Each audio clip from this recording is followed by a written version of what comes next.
All right, let's get to it. This is lecture 3.5 on transplants. This lecture I'm very excited for. This is truly an intersection of immunology and anatomy for a course that's dubbed immunoanatomy. This is Shangri-La. I hope you guys are excited as I am. Let's keep going. So, transplants is placing living foreign tissue into a recipient.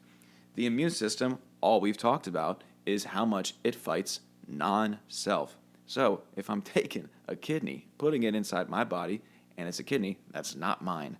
That is certainly not me. That's going to cause some sort of reaction. So, success is entirely dependent on reducing ways that the graft looks foreign. We need to pull the wool under the immune system's eyes. We need to trick it, or at least diminish the response that it has for this graft to be successful. What are the types? We have an allograft. That's the typical graft we're going to see, a graft between genetically distinct humans. There is such thing as an autograft. This is tissue moved in the same person. And you're like, well, what's the point of that if I already have the kidney? Why what do I put both of them on the left side? No. So the most common autograft is something called a cabbage, a coronary artery bypass graft.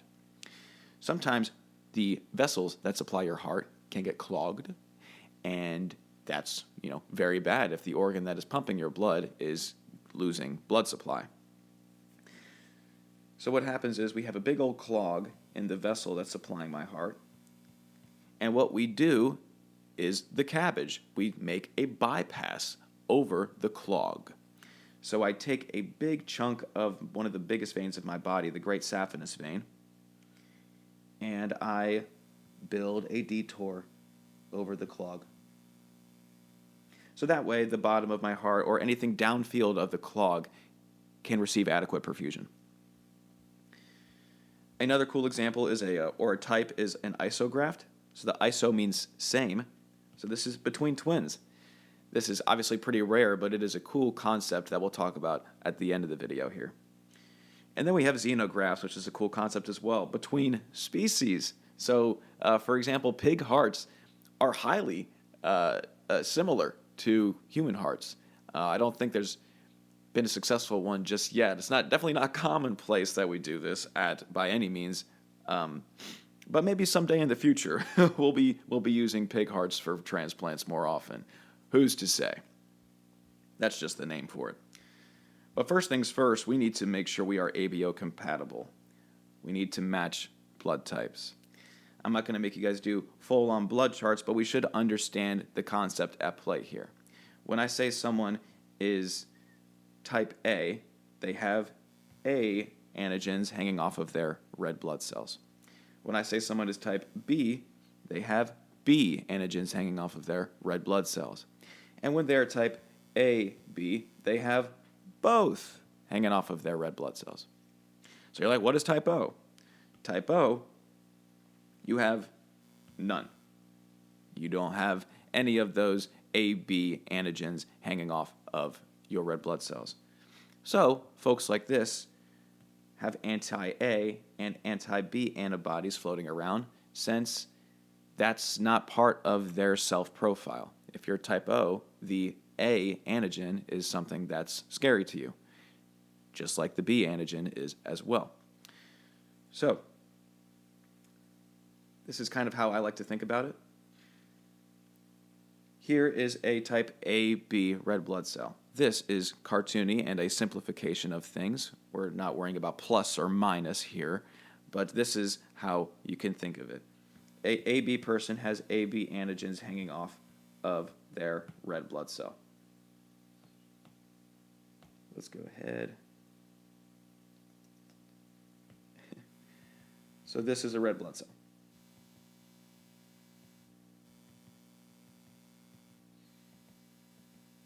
Cool. Over here would be a type A person. They have only A antigens hanging off. And this is a type B. Only B antigens hanging off. So in this case, the type B person here would have anti-A antibodies floating around because A is foreign to a B positive person. For instance, I'm B positive, so I know that. A would have anti-B floating around because B is foreign to a blood person. AB folks would have none of the anti-B or anti-A because they have A and B. That's not foreign to them, so we don't have an immune response to those. But O has both anti-B and anti-A antibodies because it doesn't know what B or A is, or at least it doesn't refer to A or B as self, because it's been that system, that organism has been type O its whole life. So the A antigen, the B antigen is something foreign. So that's something to understand and consider. If the blood does not match, we have something called hyperacute rejection. Whatever kidney, lung, heart, liver I'm trying to put into the system, we get clots in minutes. Those blood cells that are still hanging off of the foreign organ are just, a big old signal flare that something is amiss. So we get that hyperacute rejection. I will say the liver is more forgiving with mild ABO incompatibility, but still a match is always preferred here. Let's talk about HLA for a little bit, right? And the genes coding for my MHC. Class 1, composed of HLA A, B, and C on almost every nucleated cell. So that self compound is presented almost ubiquitously throughout the body. And remember, 1 presents to CD8 T cells. So MHC1, CD8, 8 times 1 equals 1. Class 2 is HLA-DR, DQ, DP. This is more so relegated to antigen-presenting cells. So your B cells, your macrophages, your dendritic cells. And these solely present to CD4 T cells, your T helper cells. So 2 times 4, MHC2 times CD4 equals 8. So if your arithmetic stays constant, then you have the right combinations. A note on inheritance once more. You get 1 HLA from each parent. So mom has 1 from her mom and her dad, and she gave you 1 of hers. Dad, same situation, gave you 1 of his. So if we do that Punnett square like I did in the last video, the siblings are going to have a 25% chance of being a match. So that's kind of how that works. And another concept that I talked about was linkage disequilibrium. So if we do all the math for the various HLA combinations that we could potentially have in nature, the math number is much higher than what we see in reality. Okay? So the math number, it's a weird way to put it, but I'm just talking about if you combine all the different HLA alleles possible, that number, whatever factorial that is much greater than what we see in reality. So what does that mean? Well, that must mean that there are preferred allele combinations by nature, be it through just proximity on the chromosome or be it through natural selection. Like I'd mentioned on the last video, like something like a plague, a pandemic, an endemic situation that wipes a chunk of the population out, well, that in and of effect selects for whatever HLA combinations were more prevalent in the surviving population. So there's my breakdown there. Obviously, I don't need you to go crazy on any genetics here, but I just wanted to show that I think it's cool. It's just all of that self-determination is all encoded for on just one chunk of one chromosome. We are beautifully complex creatures. All right, let's talk about sensitization. So whenever we're going for transplant, there's some things we need to check. First thing is the calculated panel reactive antibody, the CPRA. This is the percentage of potential incompatible donors due to any present HLA antibodies that you might have. So example, a 90 means 90% likelihood of failure. So, well, how is this a problem? How is somebody having HLA? How is somebody making HLA antibodies? When are you ever exposed to MHC that's not yours? Well, in cases of transfusion, you might be getting foreign compounds from the donor blood transfusion. Folks with sickle cell need to have transfusions very often. Pregnancy, half of that fetus's DNA is not yours, and half of that HLA is not going to be yours either. So any women that have had children are going to have a potentially higher CPRA score. And of course, if you've already had some sort of transplant, well, you have been inoculated or exposed to HLA that's not yours. So you are more likely to have an already robust immune response for certain types of HLA. So that's something we check for first. Most people have a very low score, but if your CPRA is high, that's something to consider. Another cool thing, donor-specific antibody. If, for whatever reason, that within that CPRA, within that reactivity, you have an antibody that's directly related to that donor HLA, well, that's going to be bad. High likelihood for rejection in place. If I can make an antibody directly for whatever kind person is trying to donate their kidney to me, well, then that's going to be problematic. We can also have direct allo recognition where the recipient's T cells bind the donor MHC. Obviously, this is another case of rejection.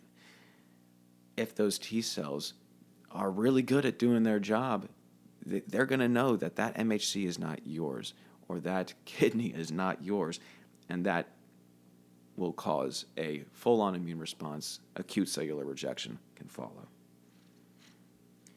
Or we have indirect allo recognition, and this is same but different. We just have the messengers figure it out first. The APCs swallow little chunks of potentially problematic donor antigens, present them to our adaptive arm, and we get the T cells involved, and we get rejection again. So,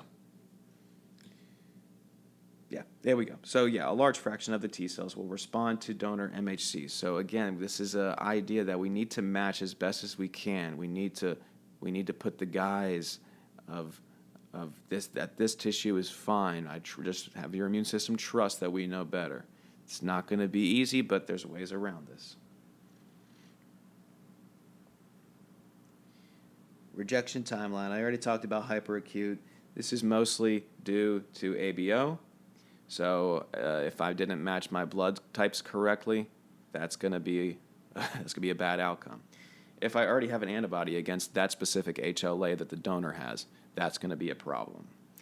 So the endothelial, the cells that were just the blood vessels that we're trying to match up and replug up a kidney into, they're going to start recruiting the complement pathway, the clotting pathway. I'm trying to establish a new circulation in this new organ, so clotting and complement activation and inflammation, probably not ideal. So that's why hyperacute is so bad. Acute, maybe days to weeks after, this is the T cells maybe waking up and understanding, oh, wait, that this kidney isn't mine. Or the B cells wake up and we have antibody responses too. One of the two. Hopefully this can be mediated through immunosuppression. And then chronic, months to years, we're going to have some baseline level of immunological tone going on here. It's an organ that's not mine. So we have some low-grade immune injuries in the site. So you're getting light inflammation in the area, recruitment of your innate cells, and hopefully it is manageable. Hopefully it's not painful. I don't know all the details. I'm not a physician. But you can run that chronic rejection. as well. So that's the map line, or I'm sorry, the timeline there. Hopefully these are manageable with immunosuppressants, but hyperacute, we're not getting any chance to settle whatsoever, so that's not good. So let's go into organ by organ cases. I've already referenced the kidney a bunch, a really, really common transplant. So we actually put this in a different spot rather than replacing it with the old one.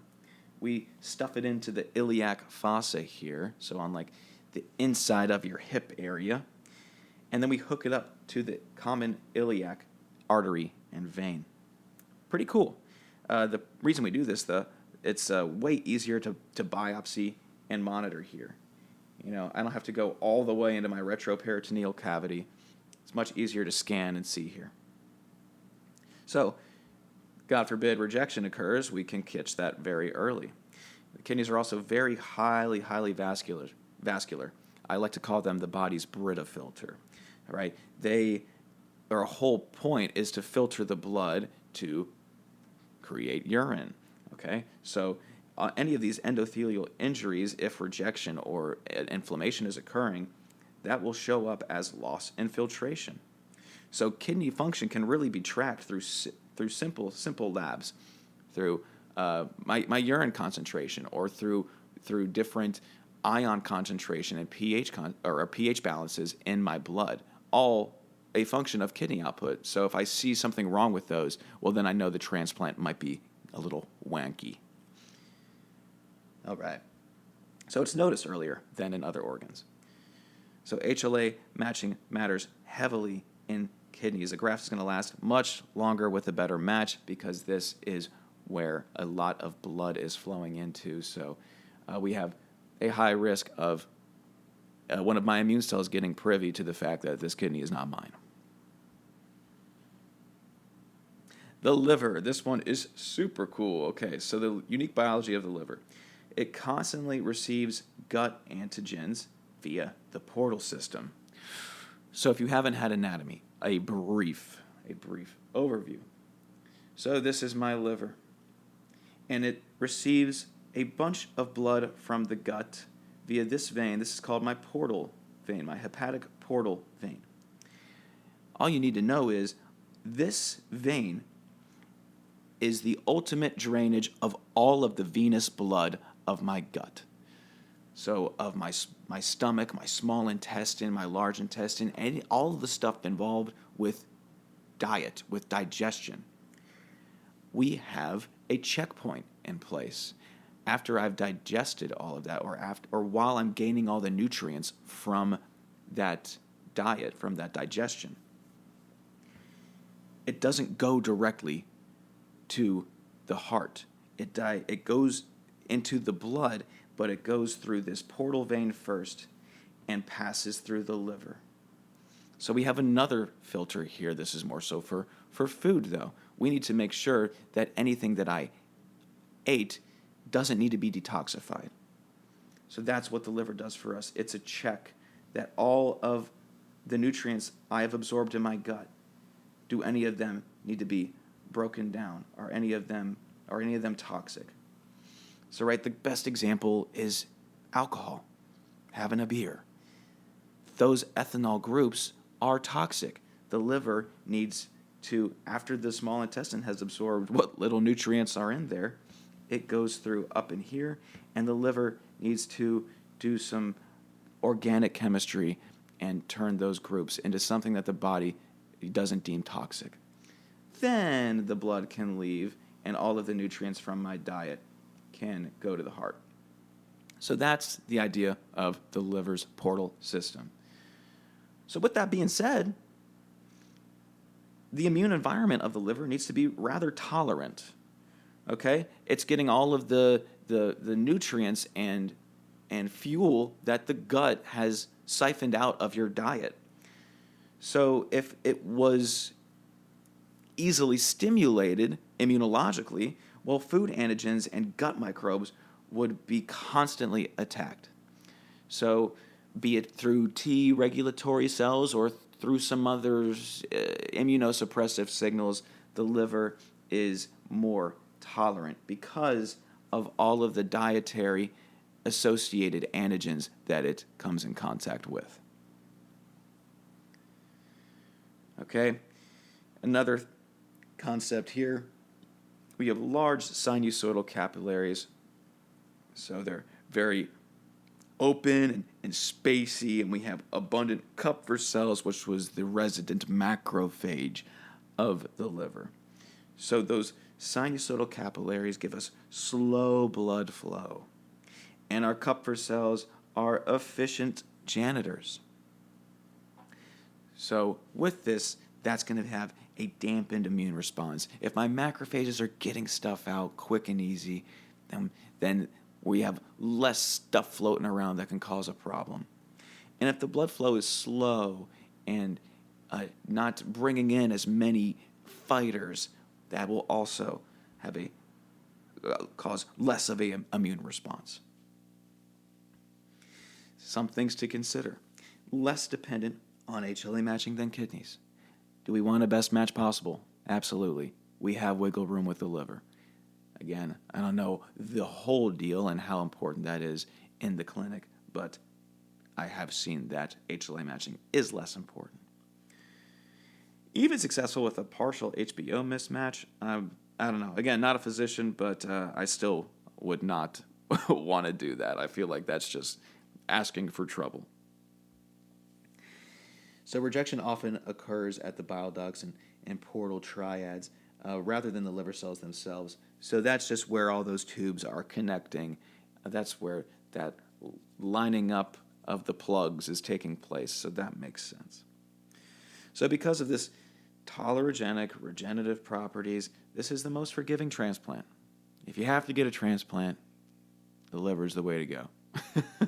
But I hope you don't have to get a transplant. I really thought this was fascinating when I first learned about this. So here you have your donor, full-on honkin' liver. In the case of liver transplant, the donor gives the entire right lobe of their liver to the recipient. That's crazy to me. That's 60 to 70% of your healthy working liver. Bonkers. You give over half. You give the super majority of your liver to the recipient. And you're like, well, what the heck? How am I going to be walking around with 30% of my liver? And I treated my liver well, so much so that it was given to somebody else. What the heck? Where's the fairness there? Well, what's cool is the liver is regenerative. So the donor will regenerate almost 80% of this right lobe back within about 8 or so weeks. That's remarkable. Now, is it going to look as right lobey as this? It might look a little different, right? The body's going to lay down more liver tissue, but it's going to be a little malformed. It's not going to look like a regular liver. Doesn't matter, though. I have 80% of my liver back, as opposed to having to deal with only having 30%. So that's a really cool aspect of the liver, the regenerative property to rebuild the chunk of the liver that I donate.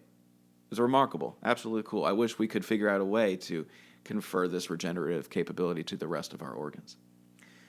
So this is what we call regenerating that donated chunk. We call that compensatory hyperplasia. So we're compensating for the loss of tissue. So hyper, more, like increased amounts, and plasia, laying down tissue, laying down organ tissue, making more due to the fact we lost some. Very cool. And yes, the recipient will build a little bit of left lobe as well. So organ tissue is liver tissue is just remarkable. All right, 2 more organs. The heart. What do we do with this? The placement is going to be same. Not like the kidney where we're messing with the location. The heart goes where the heart goes. We have all those greater vessels to attach to. A cool note with the heart, or maybe not cool, but something to note. The heart is denervated when it is transplanted. So the patient, in this case, would be unable to feel any angina, so chest tightness or pain, if the coronary arteries were to have any issues. I guess I don't finish my sentences.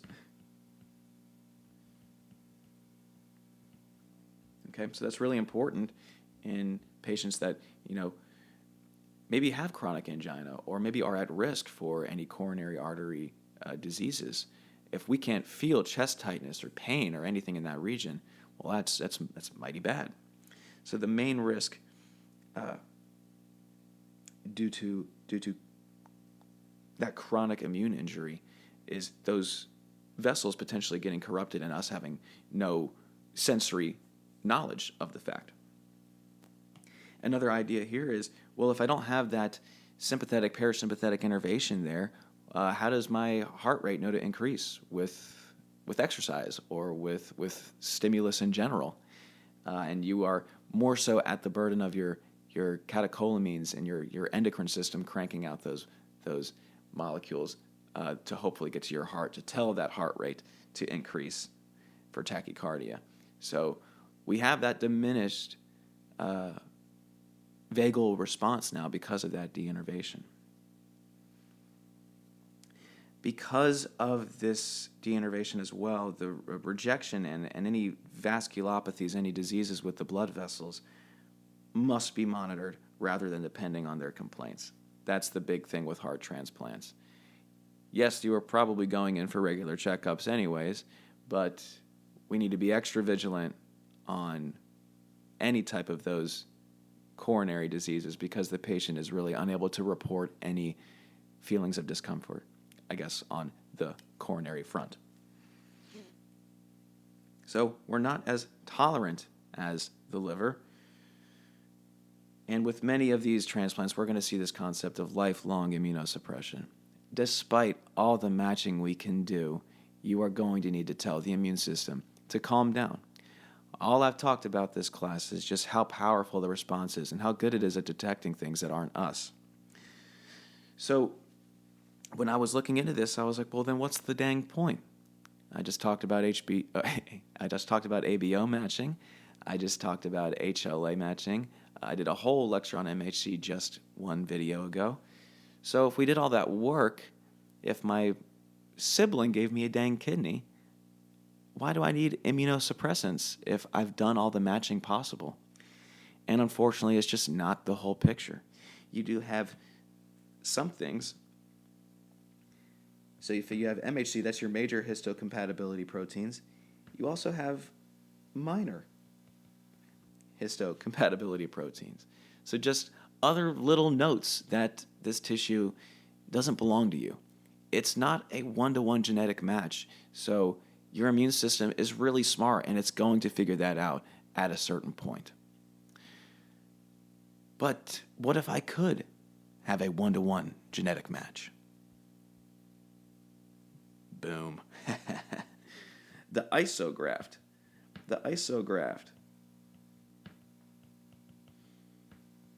The genetic match is the same. My MHC, even my little baby mini genetically distinct histocompatible proteins are going to be the same because a twin is going to have the same exact DNA as me.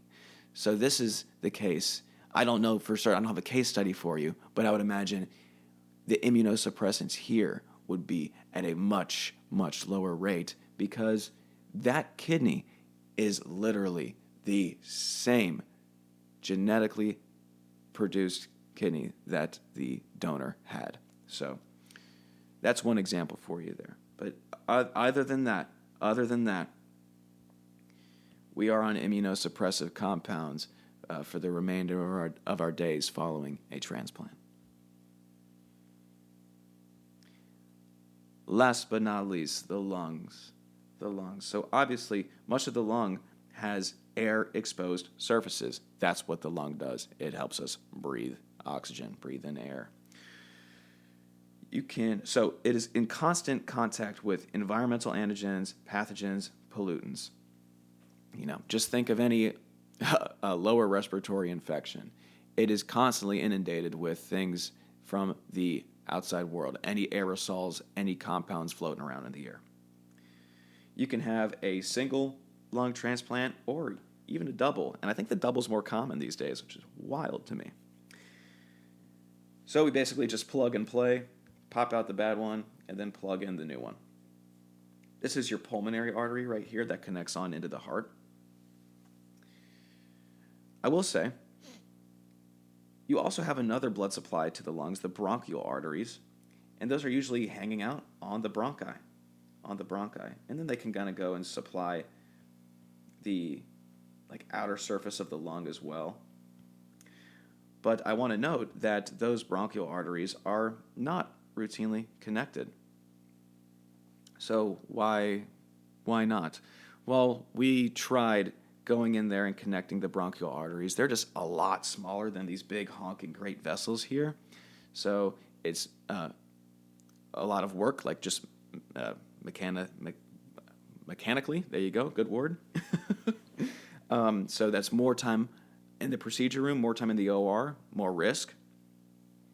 And it didn't show that much benefit post-op. So these are not routinely connected. We just rely on retrograde perfusion and angiogenesis. What do those words mean?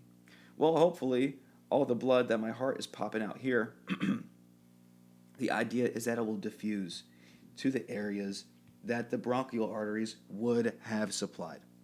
Okay, so that's that perfusion, hopefully getting down to the rest of those paths. And we also rely on a concept of angiogenesis.